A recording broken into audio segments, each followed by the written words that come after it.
Well, we're going to kick it off today. I want to welcome the Freedom Team to this call. Uh, I thank you for leaning in and joining, and we will just continue to let people come in. As with every call, we have a lot of folks that join over the next 5 minutes or so. So we'll continue, but we have a very honored guest today with Levi. Levi, I've seen on stage many times. More recently at the Denver Regionals, where he was presenting. And Levi has really created a great business using YouTube as that channel and that medium. And he actually grew his business to over 1 million GCI in year one using YouTube.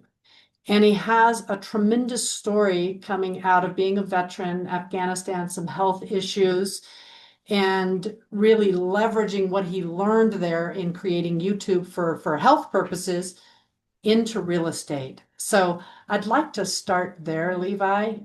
Can you share just a bit of your background? Because it is an amazing growth story from where you were to where you are today.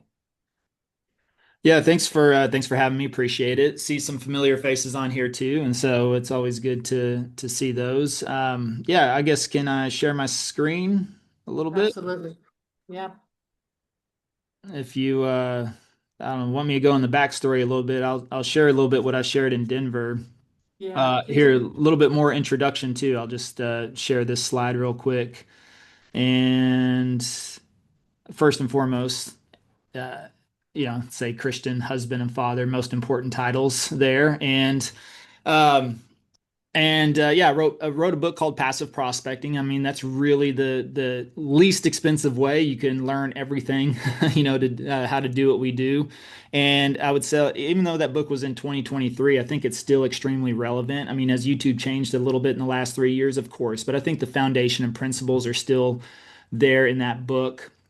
Been in the business for 5 years now, and iconed every year except my first year. And the reason I didn't icon my first year is because I didn't understand the icon program. And actually, I didn't want business in my name in the first year. I was like, I had or I still have a business partner, Travis, and he kind of did everything. And I just wanted to kind of be behind the scenes. It kind of worked out that way. But when I got in, I wasn't looking for awards and recognition and trying to be number one or anything like that. I just wanted to really, my goal was to make $100,000 the first year. I had just lost my previous business in 2020 because of all the shutdowns. And so I worked with teachers on retirement planning inside of schools, and schools shut down. And I had been building that business for 5 years, and I just watched it, basically go to zero overnight. And also in 2020, I didn't know, like, what's the next move. I didn't know, would schools ever open up again? Were we going to be locked in our homes forever? I mean, a lot of uncertainty going on.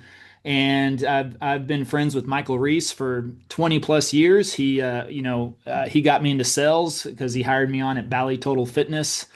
And we sold gym memberships together there back in the day. And so he's been trying to recruit me into real estate. He got licensed in 2002. And the funny thing is he actually got me. I did get licensed in 2004 officially, but I had my license for about 1 week, and then I got deployed because I was still in the reserves. I went into the military out of high school, and did a couple years there. Came home. That's whenever I came home and moved to Dallas, and that's whenever I met Michael and started, got into sales and selling gym memberships. And then 2 years after that, yeah, he went into real estate, got me licensed. I was still in the reserves in 2004. I had my license for 1 week, and then I got deployed. I got activated in the reserves, and for 18 months, and spent 12 months of that over in Iraq. And whenever I was gone, my license expired, and when I came back, I was kind of like, well, I never really wanted to be a real estate agent, anyways. He kind of talked. He's got a good way of convincing people to do things, but I was like. I was like, yeah, I didn't really want to be a real estate agent. So I went into a different sales path, and I remained friends with Reese over the years, of course, and finally he did recruit me. Almost 20 years later, which is funny. And I always tell people, look, hey, don't give up because you never know when you might actually recruit somebody. So, and I don't know if I'm his one of his. I mean, I think from a success story from like a brand new agent, probably one of his most biggest success stories. But of course, he's brought in a lot of brokerages and teams and everything that have really changed the face of EXP. But overall, I thought when I got into real estate, I wanted to do something different. And so, you see everything else that's come along here along the way over the last few years, and this is all really because of a YouTube channel. I've started, partnered with EXP on their Elevate coaching platform. We're the only YouTube approved training program through EXP, and then also Real Producers. I don't know, this last year I was in the top 100 for production on that. Housing Wire, just all these cool things. But then, really, I think the interesting part too is over 500 and probably 50 transactions now at this point, averaging over 100 transactions a year from the channel and still doing that. And even this year, I think we're at as of last week, the numbers were 35 million so far in 2026, closed and pending. So I'm including pending with that.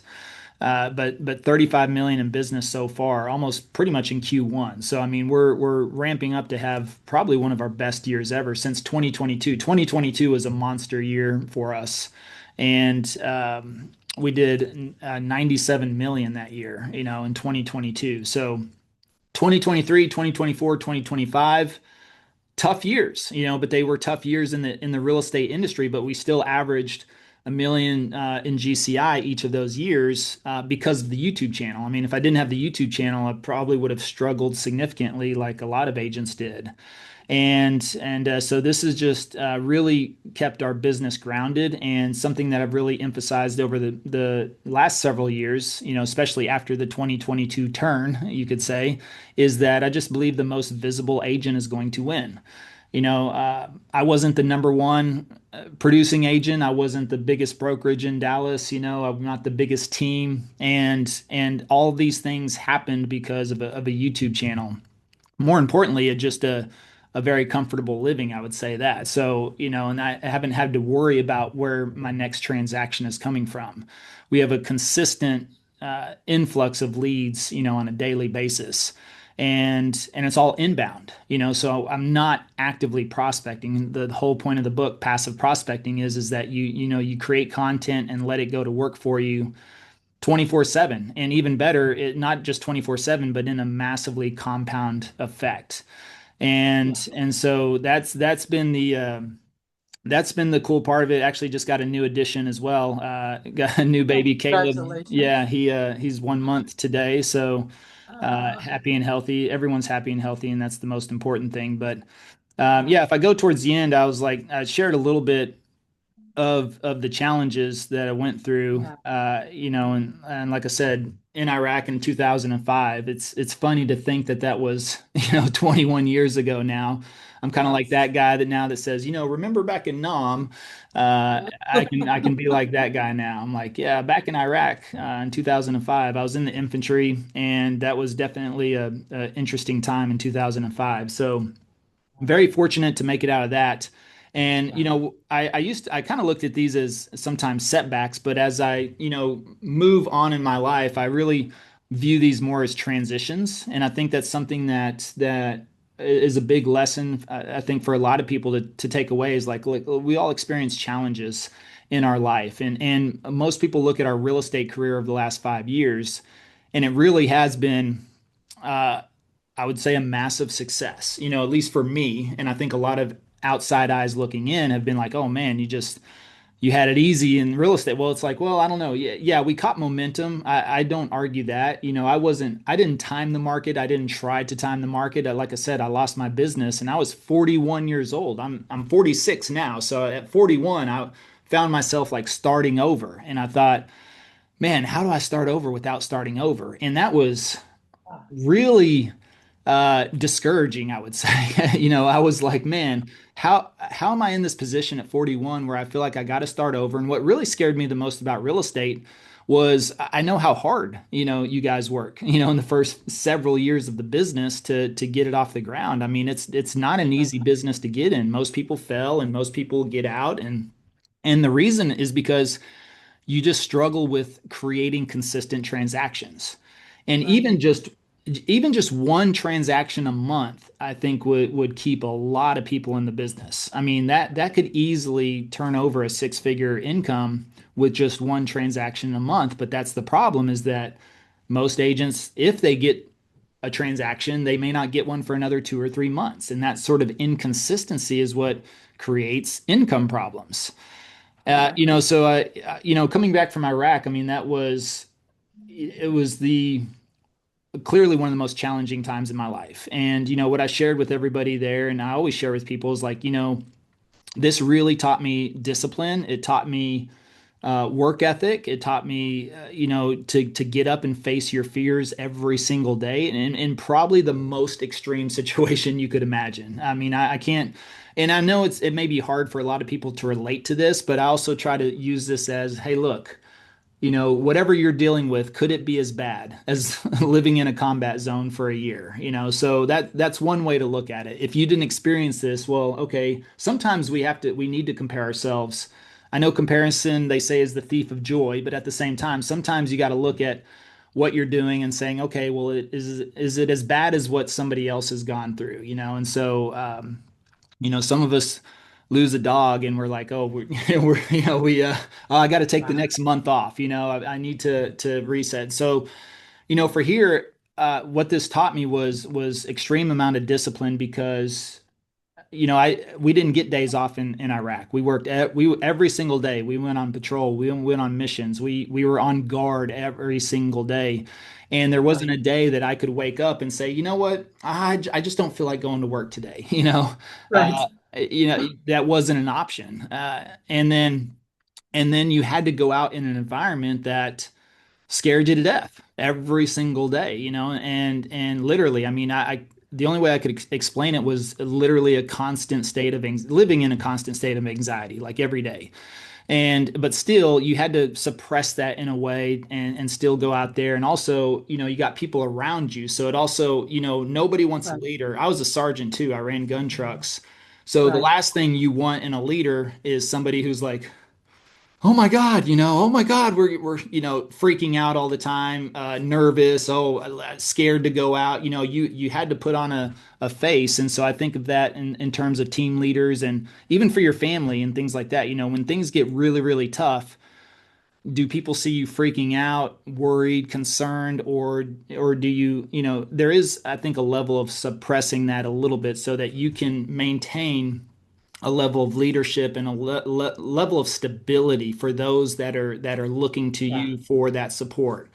So, Now, when you came back, it wasn't roses either. yeah, I mean, you come back and you deal with a lot of lingering issues there, and I was fortunate to kind of work through that in my own way, but like I said, that it really taught me perspective too, because also, I know there's a lot of bad press in this day and age about, regardless of which way you lean on the political spectrum or whatever, So yes, uh, the last president was going to destroy us. This president's going to destroy us. These policies are going to take us down. We live in an oppressive country. I don't know. And I'm like, actually, have you seen other parts of the world? Really, because over in Iraq, I experienced or what I saw true poverty. I saw true oppression. I saw true, and when I say oppression, like in all factors, you just don't just go start a business. You don't just get a launch your real estate business. You don't. And if you're a woman, guess what? In those countries, you have like zero rights. And I saw people living out of the most extreme poverty-stricken situations. Kids with no shoes, no shirts, living in cinder block homes, not even mud, like literally just cinder blocks stacked around. And they had palm leaves as their roof, and would sleep outside because also that would attract so much heat because it was 130 degrees in Iraq, and it attracted so much heat during the day that it would just be an oven at night. Yeah. So they would sleep outside on the yard and no trash control and no animal control, like packs of 50 dogs roaming the streets, digging through everybody's garbage that they throw out on the street and stuff. I mean, so that taught me at a young age, really, yeah, perspective. Right. That look, we've got a tremendous amount of opportunity here. And really, what I share with people now is I think there's an overabundance of opportunity in America. I think people are overwhelmed with decisions and opportunity. Choices. Yeah, yeah. Well, They and how did you make that choice to say YouTube's going to be it? Because it was a journey for you. It wasn't just let's go into real estate and do this. What did that journey look like to actually pick YouTube as your tool of choice? Well, that came in the transition, and I'll just share this. That you mentioned the health thing too. I mean, so real quick on that. Not only I thought Iraq was my toughest challenge in my life, but I came home from Iraq with the digestive disease, and it Yeah. messed with me for about 8 years until 2013, and then you can see I lost 50 pounds in a single month. And Yeah. that is actually that is me 50 pounds lighter, and this nearly killed me. I mean, for 3 months this was the worst hell I ever experienced, with the pain, the challenges, and just the journey I went through there. I actually wished I would have been back in Iraq during this time. I thought this was the absolute worst thing I ever experienced. And so for 3 months that had me bedridden, disabled, and I was 33 years old at that time. So that's something else that I always emphasize with people is I'm like, look, especially in real estate, if you're the primary income earner for your family, that means that you are the insurance policy for your family. And a lot of people argue time is the most valuable asset, and I believe your ability to earn income is your most valuable asset. Because we all have the same amount of time, but how you choose to use that is up to you. Yes. So Yes. so at this time when I became disabled, bedridden, I lost my job. I had a job at that time and I lost it because after 90 days of medical leave, they wanted me to come back to work and I wasn't physically able to do that. And so, that also gave me the what I learned from that was patience, is because I went to 4 different GI doctors. None of them could get me well. I was able to actually find a natural doctor, which I had never considered that before.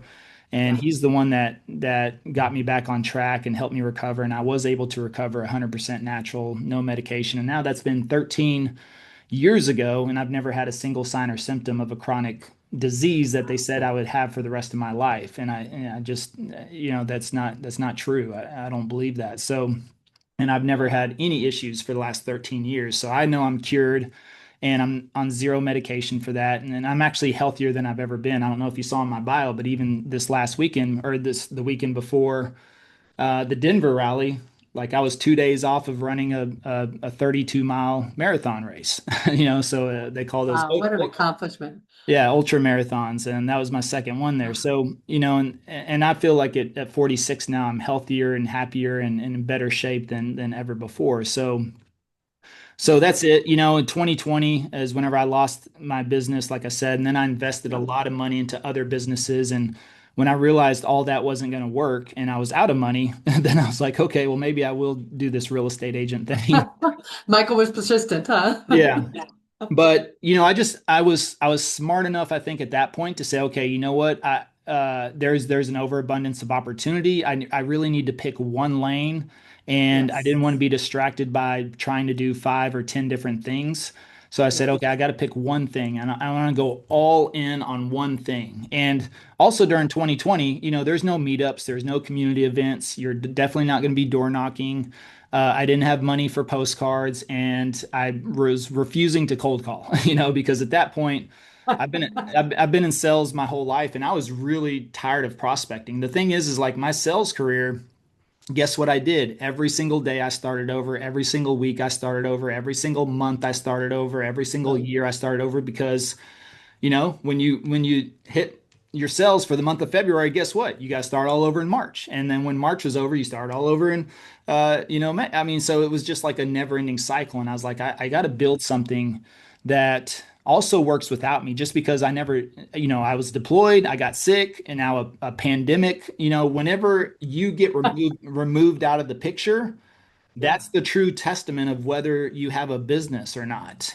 So I knew that was something else. I was like, I need to build something that, doesn't require me to be present at all times, just in case. Who knows what could happen? But I've Yeah. personally experienced those things. And looking at social media, like that can be an overabundance of opportunity too. And I think a big mistake that people make is they listen to somebody else tell them, okay, congratulations, you're in real estate. Guess what? You need a Facebook account. You need a Instagram account. You need a TikTok account. You need a LinkedIn account. You need to be everywhere. That's usually the thing is like, you need to be everywhere. And it's like, I didn't believe that. I said, you know what? I didn't want to put 20% effort across five different platforms because I Right. feel like if you try to open up five different social platforms at once, I mean, you'll never truly understand or master any of them. You'll end up putting 20% effort across five different platforms. So I was like, So why YouTube? Why'd you pick that one as your lane?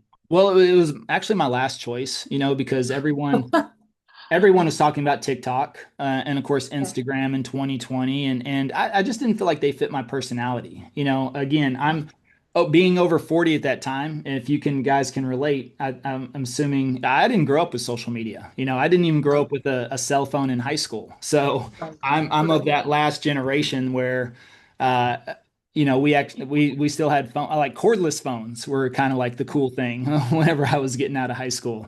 Uh, and for the longest time, we had the phone with the really long cord that you could take Yeah. in other rooms, close by. So, Yeah. and I was actually proud of the fact that I was anti-social media. I was like, oh, I do everything in person, and I'm a belly to belly and face to face type of salesperson. But also, guess what? When you get removed out of the picture and you can't meet Yes. with people face to face, one on one, guess what?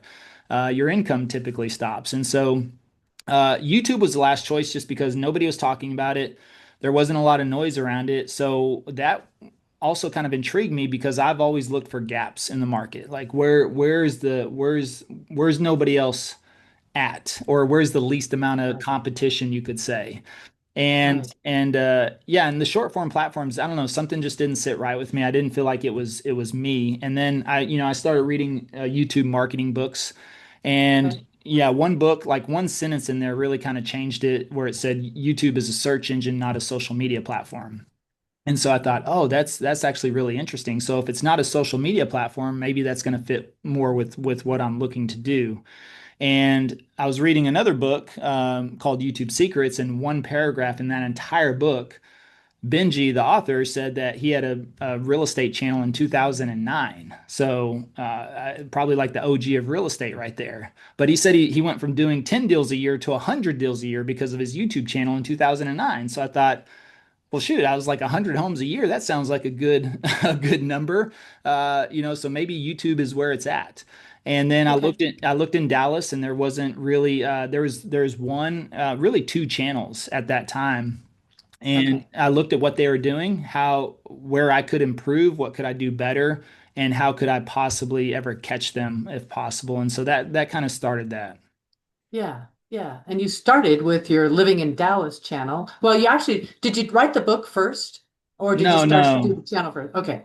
Yeah, no, yeah, I did the channel first clearly because the book came from the results. And so, Yeah. and yeah, Right. the first year, 2021, yeah, I ended up closing 64 transactions. It was right at a Okay. million, 7,000 in GCI.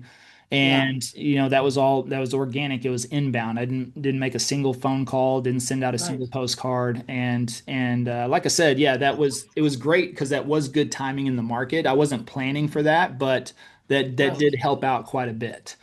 So, Yeah. so after that, yeah, 2022 just exploded, and we did a significant amount of business there. Like I said, about 97 million that year, which was crazy. So it went from Right. 33.5 million the first year to 97. And then 23, 24, 25 clearly came down because of the market. But again, that's all I focused on was YouTube. But Right. that definitely got us through the last couple of years, still doing a tremendous amount of business, and so Right. that's just been the focus. Yeah. Well, and I would recommend to everybody Levi's Passive Prospecting book. It's amazing. The first half is why YouTube, the second half is how. Now, from that how description, what has shifted that you would like update everybody on in terms of the how? Well, I know, yeah. So now we have three channels, and Yes. this is something that I would really emphasize is that you want to focus a channel on a very, very specific audience.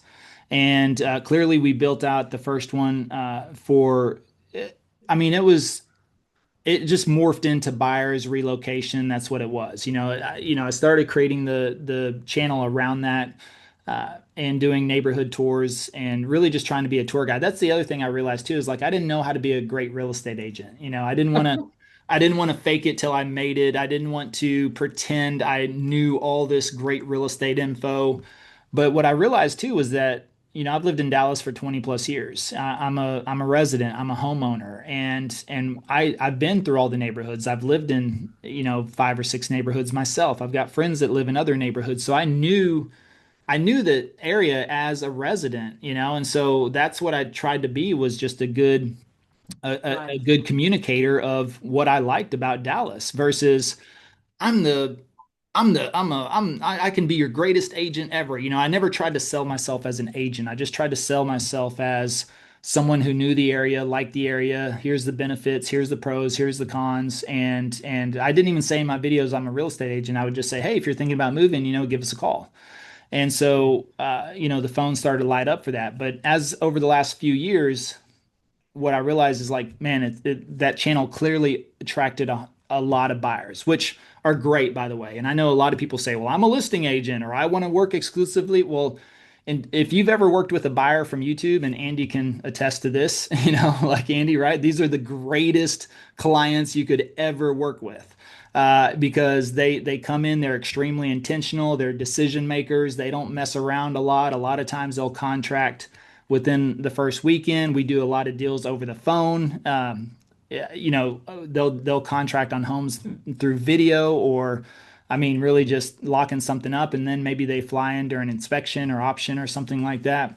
So these are the greatest clients you could ever work with. But what I realized too, and then I wrote the book. Then we, of course, we created a channel for agents. If you want to start doing agent attraction, that needs to be a completely separate channel. If you start trying to mix that in a real estate channel, you're gonna just kill everything, because you're splitting audiences.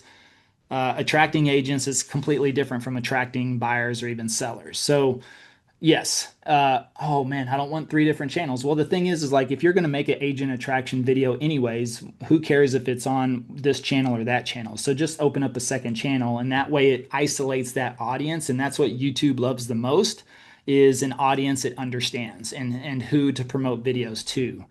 And then this last year we started a seller channel, because what, again, we were attracting 99% buyers through that. Yes, we would get some listings here and there, but also anytime I started to experiment with some local content, trying to attract local sellers. But what I realized is that they would also, anytime locals watch the channel, they would make comments like, stop moving here, don't California my Texas, keep Texas red. They saw me kind of like as a problem of, even though we bring in a lot of people that are not trying to do that.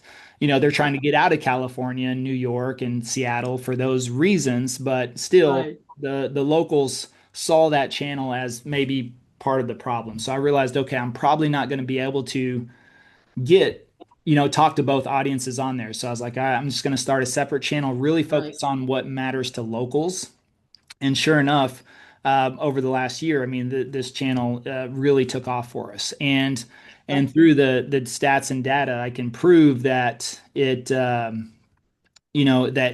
attracted 100% locals. And so Okay.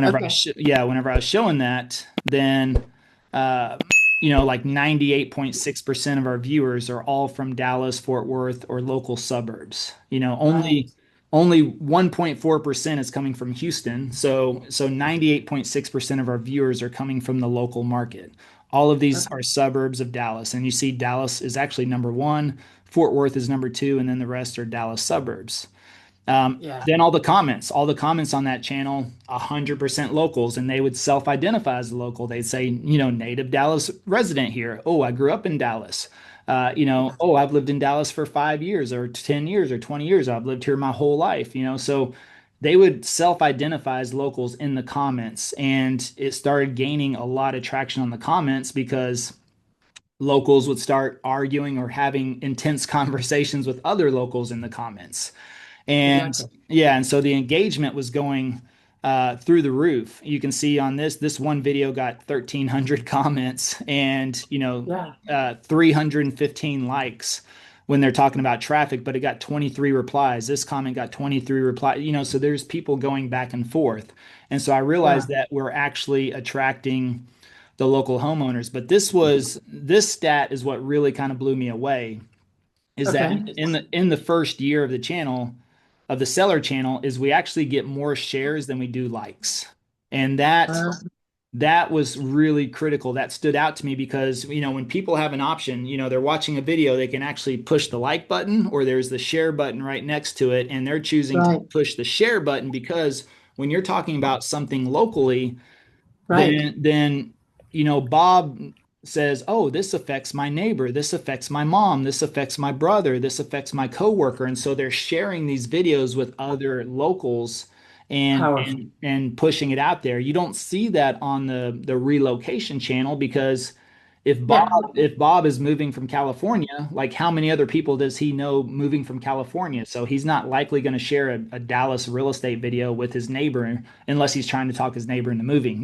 But so Exactly. yeah, he doesn't know. He may know one person or something that maybe that affects, but locals, they may know 5, 10, or 15 people that what I'm talking about affects them. But even like look on these videos, like one video got 8,100 shares. Think about that. That's Massive. this other one 1,100 shares, another one 1,600 shares. I mean, Yeah. imagine you send out a postcard. I mean, and this is the thing you can't duplicate with print or anything else because I mean, you just can't send out a postcard and then, I mean, they're going to be like, "Oh man, you got to see this postcard, Exactly. let me mail it to you, So, this is 8,000 times.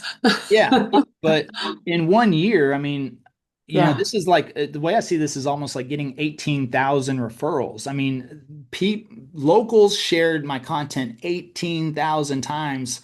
So that means they exposed 18,000 other people to this Yes. channel, to this brand, to this to this team, then and that was for free.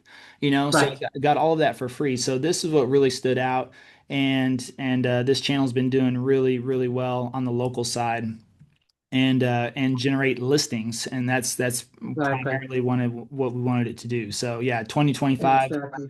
did about 8.5 million, but 2026 already 7.9 million in listing volume Yeah. in the first quarter. So we got a chance to even quadruple what we did last year. So Well, in your business, you've created just a tremendous business, Levi, and kudos to you for what you've created because that's just through your vision and your work. Now, your shift into attraction, tell me how that started to come about. Why did you elect to move into agent attraction? well, for revenue share. So Okay. Like, So, yeah. so on here are people that are thinking about attraction, considering it, really trying to understand why would I do it. So talk to us about you've created this amazing business. Why attraction? Why add that to your business? Well, I don't see why you wouldn't. I mean, it's truly a freedom opportunity. I mean, you look at any of the big earners in revenue share and EXP. I mean, a lot of them have moved out of production. They're like, I'd rather do this than deal with production all day long. I mean, you create a reoccurring revenue. And even real estate transactions they're called transactions for a reason. It's typically one and done. I mean, think about it. Every single month you're trying to chase the next number the next month, and you're trying to, what are your goals? Like, oh, can I do 10% more than I did last year? And at some point you hit capacity on all that stuff. So you have to either grow a team or you have to scale back on marketing or you have to, I mean, add people so no matter what you're looking at, a transaction is a transaction. And yes, maybe you turn that into a referral or that maybe they list with you 2 years later and buy again. That's opportunity. But that's all kind of a capped situation, I would say, and really a capacity situation that you're going to reach one thing or another. Like I said, either you grow with that or you have to scale back on marketing or what you're doing if you want to try to just maintain a certain Mhm. level. And revenue share busts through all of that. I mean, you could probably work the same hours every single week, and revenue share is kind of like a YouTube video. It's going to compound over time, Right. and as you build that up. But ultimately, that's true leverage right there. I Yeah. mean, yeah. So I mean, that's the way I see that, is that is true leverage over versus a transactional business. And so it only makes sense to consider that tremendously. I mean, I think everybody should be thinking about that. And now with co-sponsorship, I don't think you have any excuse now, because if you feel like you have nothing to offer, if you're like, well, I'm just a solo agent, or I don't know, I do 12 or 24 transactions a year. Okay, well, guess what? You use someone like myself, or somebody else that has what is attractive. I mean, anybody could co-sponsor with us and say, hey, I mentioned this at Denver. I was like, I mean, if you co-sponsor with us, we're going to give you access to everything we have at no charge. So maybe you don't have anything to offer, and you do have skills and expertise, but at the same time, to really attract new agents or agents that want to move into social, if you're not a big social person, or you want to attract a brokerage or a team or something like that, it could be like, hey, it's not just me, but I've also got Levi, or even like Reese or Kinder, others that have training Absolutely. programs in place. There's opportunity for you to co-sponsor with those teams and use them as leverage to say, hey, um, it's not just me. You can That's gain access to everything that these people have, and I believe most people in EXP that have that type of coursework or trainings or things like that, provide that stuff at no charge for that absolutely. opportunity. So now you do have a true value proposition, and you could find out. You should be able to find out, like, who's the best at YouTube, who's the best at cold calling, who's the best at postcard campaigns, who's the best at open houses. And so when you're talking to a potential prospect and they're like, man, I really do. I love open houses. That's all I want to do is open houses. That's my favorite thing to do. Then you say, okay, well, cool. I could co-sponsor you with, and you should know the best open house agent in EXP, and say, I could co-sponsor you with, you know, Bob, and Bob can really, really teach you how to scale up your open houses. You thought Yeah. it was just, you just go and open a house and put out a few signs. Actually, no, there's a whole strategy and marketing plan behind it. So I'd be looking for that. I'd be looking for strategic partners through EXP that have some sort of value proposition, so that you can pair people to what they want to do. And if it's YouTube, then I would clearly say, hey, yeah, co-sponsor with us, and we'll give them access to everything we have. They can jump on training calls, coaching calls, get coursework, whatever they want, and go from there. So there's a tremendous opportunity, but that's a reoccurring revenue business that you can build that compounds for you. And who knows? I don't know if your goal is to get out of production, or if you just want to, imagine doing 1 to 2 transactions a month. Maybe you like doing that, but then you've got 10, 20, 30,000 a month coming in from revenue share. It just makes that part of the business more fun, if you're not scraping by each month, or maybe you have a month where you don't actually sell a home, and so you're like, oh, that's cool. I still got 30 grand a month coming in from revenue share. I mean, that's a pretty sweet deal right there. But Huge. but you never know. I mean, Brent Gove was recruited by somebody, and you might recruit a Brent Gove, and that person could blow up your entire organization. And Brent Gove was recruited on a cold call. Really was, hey, 3 years later. Yeah. hey, I, I saw, they gave him compliments. They said, hey, I saw you speak. I thought you had a lot of energy, and you might want to check out this new business model. And Brent Gove comes over and builds the biggest organization in EXP. So you never know. It's not. We think for revenue share, like, we have to. Oh, I've got to recruit 100 agents, or, man, I don't know, I'll never get to where Brent is. Well, I don't know. All you got to do is find the next Brent, and that one Right. person could blow up your business. And now with Icon, I mean, you get all your levels opened up if you're an Icon. So you could literally recruit one Brent Gove who blows up your whole organization, and you that could be all the recruiting you ever need to do. Who knows? I mean, so literally you could recruit one, two, three, or four people, And if they're builders, it could change the game. Before it was like, no, you had to recruit 40 people, to get all seven levels open. But if you're in production and you're doing, and even now, what your first three levels are open regardless. So Automatically. And five when you cap. So yeah. yeah. Now, when you started Levi and you first of all, you got your business scaled Mhm. and doing very well. And then when you and Travis started to say, let's lean into attraction, how did you, because a lot of people really haven't leaned into attraction yet. How did you get started in that? I started another YouTube channel. So, that, Okay, so yeah, for me, it's another attraction model. The thing is, if you do something like YouTube, and we've attracted all of our business that way. So, I mean, okay, it's again, it's coaching and training. Uh, it's providing value, and that's the thing is the more content people watch, especially since we have a global organization. I mean, we've recruited worldwide. I've got people in Europe and South Africa that I would have never, ever, ever come in contact with, but they're like, "Hey, I saw your YouTube channel, yeah, and you're teaching me how to do simple stuff on YouTube. I would love access to everything you got, and right, so that helps us recruit. So regardless of what every one of you is I'm assuming an expert in something. You've been doing something. You've been in the business for 5 or 10 years, and maybe you don't think of yourself that way, but you are really good at something. And so, how have you built your business? Have you built it through cold calling or Sphere or, really mining your database, building that up and working out, past clients or referrals, or you're really good at FISBOs? Anything yeah, like that, if you start really training and you just document that process like how to market to FISBOs, there's a whole audience out there that's interested in that.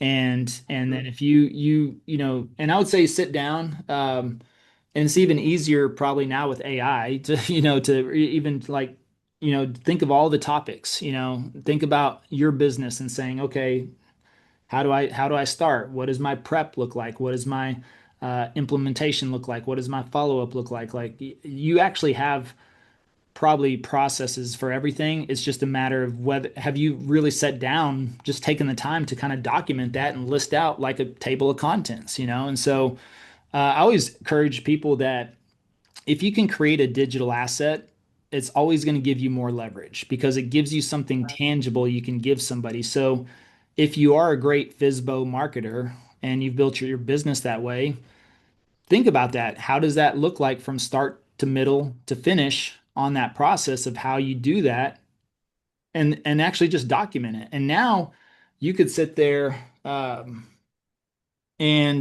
I'll tell you, I always thought writing a book was going to be extremely challenging. Not that it's not, but and this was right before really AI came on because now I think you could do it even easier with AI. But what am I good at? I'm good at making videos. That's not yeah, writing books. So you know what I did is I wrote down basically my whole table of contents, which was, okay, I thought what would be ideal chapters, so I had 15 chapters. Well, each yeah, topic, I was like, okay, well, I know each one of those topics inside and out. So what did I do? I sat down and I recorded a video and I recorded a video of me, writing that chapter on video. And then guess what? I took that video, got it transcribed, and then all of a sudden I have a written document. Well, right, what I did, and now you could just put that in AI and be like, hey, AI, give me really good grammar, take out my ands and yeah, ums.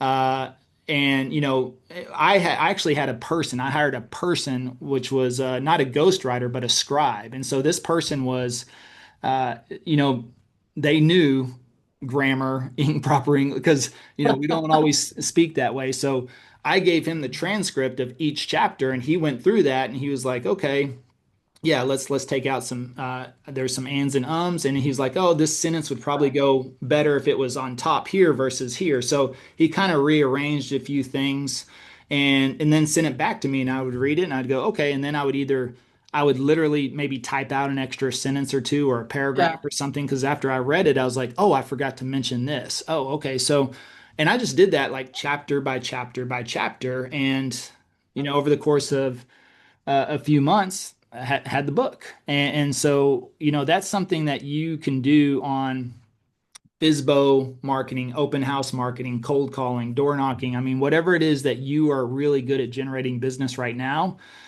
you could do that and document it. Probably use AI at a fraction to zero cost of what I did to actually pay somebody to help me with it, Right. and organize all that, and now you have like your own little course. And it's not like you have to sell that or become a marketer. I originally built our course for agent attraction because also I wanted to think about how do I scale myself. And I'm Right. not going to scale myself by every person that wants to partner with me to say, okay, well, let's sit down and I'm going to spend the next 10 hours with you teaching YouTube.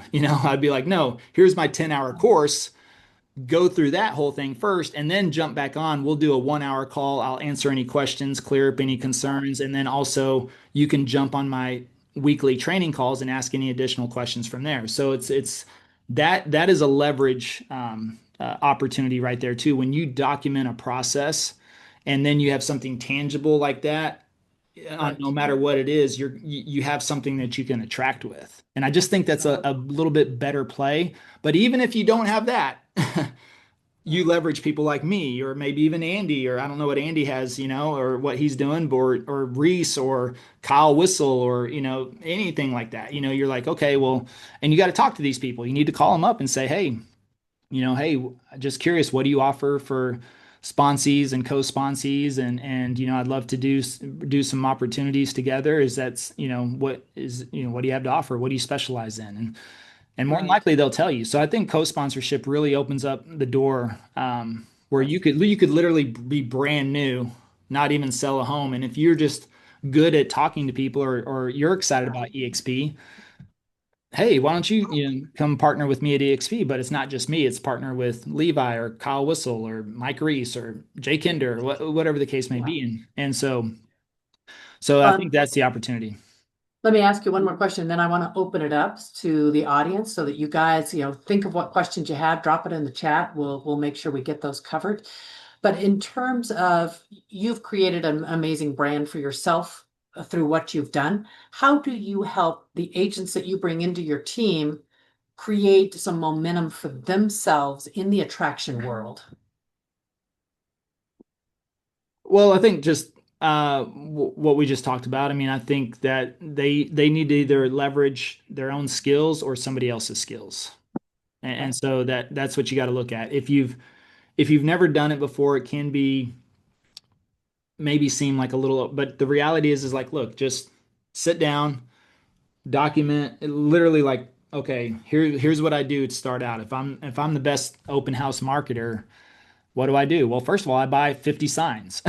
Okay, all right. Well, I buy 50 signs and I buy these types of signs and I buy them from this vendor and they cost Right. this amount of money. And if I can't do 50, I'm going to start out with 20. And so, even just mapping that out Right. is a tremendous value to people to say, okay, well, man, yeah, I don't know anybody. I don't have any listings. I don't want to cold call, but I would love to sit in on an open house and talk to people. I'm a people person, I'm a people person. And that's, the thing is like there's most of us lean towards a certain learning style. And, that learning style is readers and writers. It's audio, or it's, yeah, auditory, it's visual, and then there's kinesthetic, like touchy feely. So, your kinesthetic people are like, they're completely scared to make cold calls, but they would love to sit in on an open house all day long because they can interact with people. There's some people who are completely scared of open houses, but they would literally cold call 100 people a day. So again, Right. it's one of those things where okay. Oh, you would make phone calls all day? Okay, cool. Well, actually, I would love to co-sponsor you with Ricky Carruth. I don't know, because yeah, he does all kinds of training on how to make phone calls and do all that sort of stuff. So again, but think about what do you do? Like, yeah, module one to open house marketing. Okay, how many signs do I need? Where do I find them? What vendor? How much should they cost? Where do I place them? What are the key intersections? What price range I mean, just that foundational piece. Okay, and then once I get to the open Exactly. house, you know, I get there a half an hour early, an hour early, like literally documenting all that stuff. And that may Yeah. seem like time consuming, or man, yeah, you might have to literally sit down for a full day, and record all that in a video or something like that. But the thing is like that's going to go to work for you in a compounding effect that you'll never be able to duplicate. But most people won't sit down and document the process. They won't sit down and record the content or Right. build out the course because that takes too much time. And it's like, no, that actually makes you time.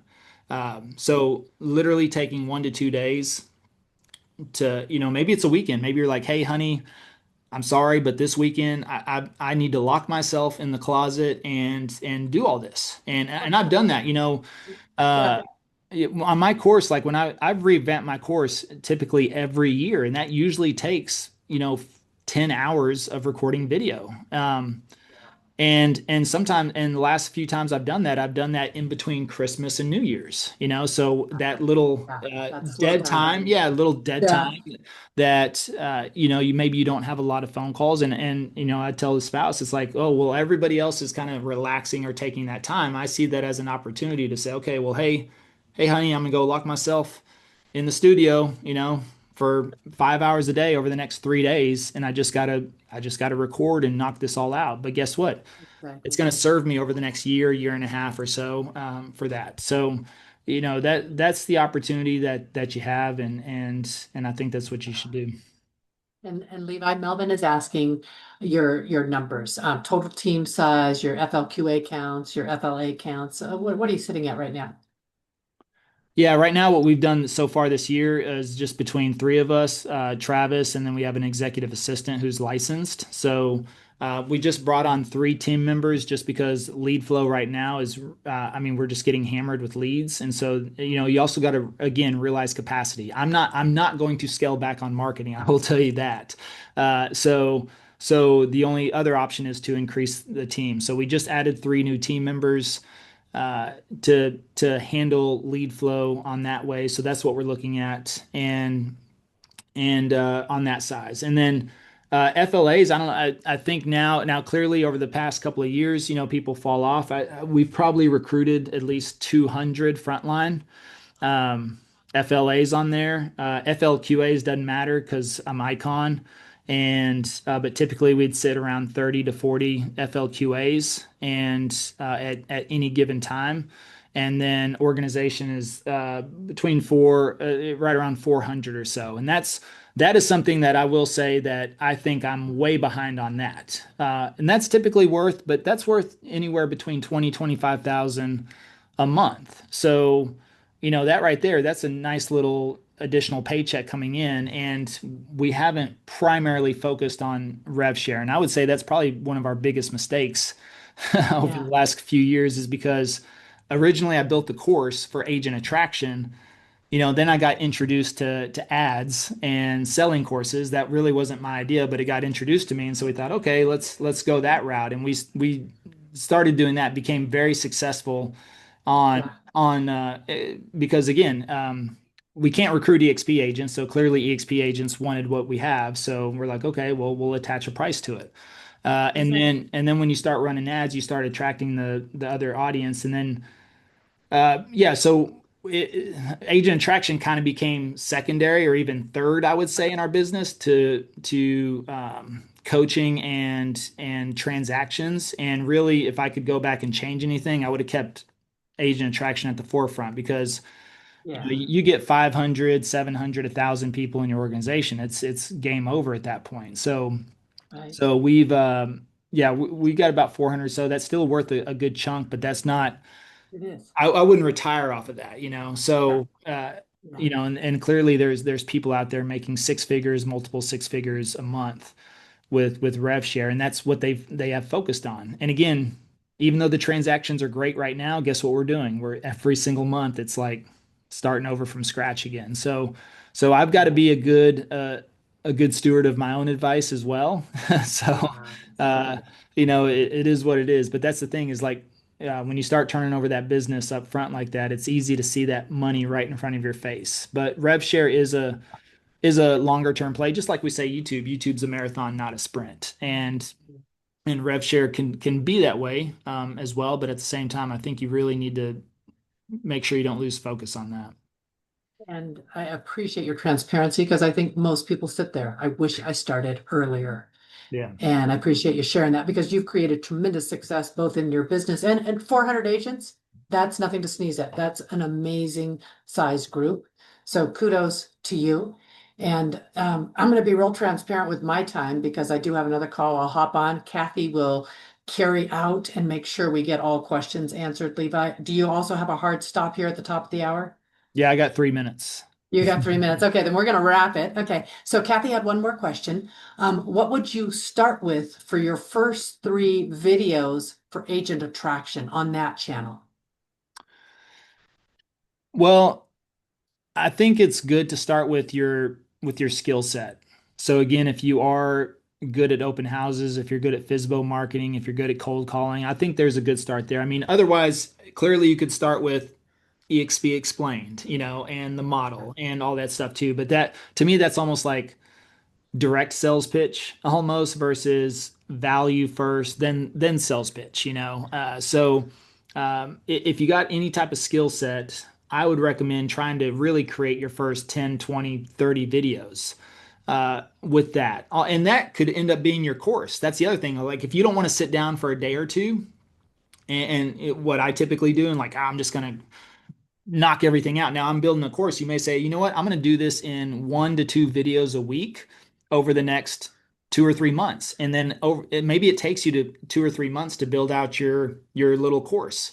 But then you have it all on YouTube and then you package it all together, host it on a community like School. We use School, which is SKOOL.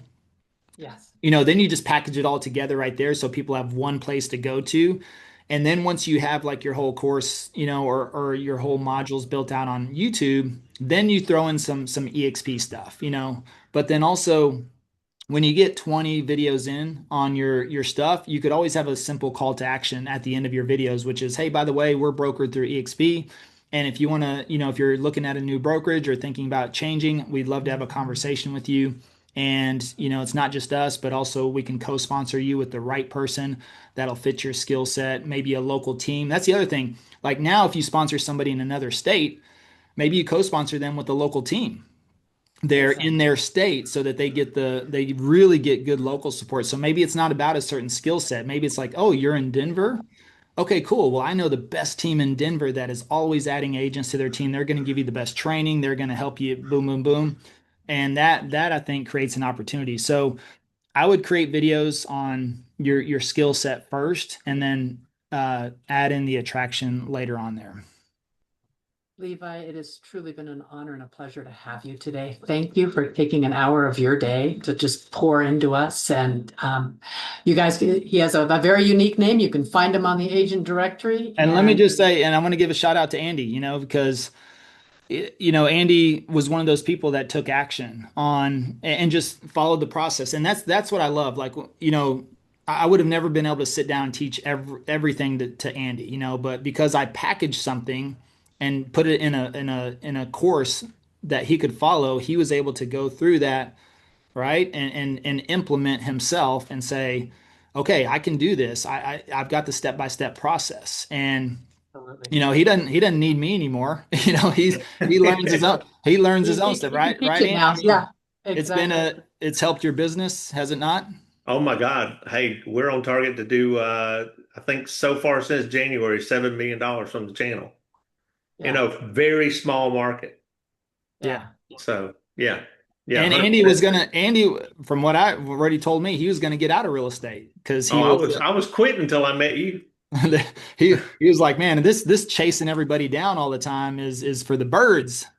I was Uh, I was done. Then I saw you speak and I was like, wow, maybe this will work. Yeah, and so he's crushing it now. Again, in a small market, you don't have to do the business we're doing. Clearly, I'm in a larger market, a Right. great relocation market, but you can be in a small market. And actually, we've seen small markets perform quicker usually just because they're niched. There's not a lot of competition, Right. and so you just never know. But at the same time, it's like, what's a good living for you? I think for most agents, 1, 2, or 3 transactions a month consistently would change your life and your business. So. Levi, Yep. thank you so much. I Yep. know you got to go, and we truly appreciate you. All right. Thank you guys. Good to Take see you care. again, brother. Right here. You too, Andy. All right. See y'all.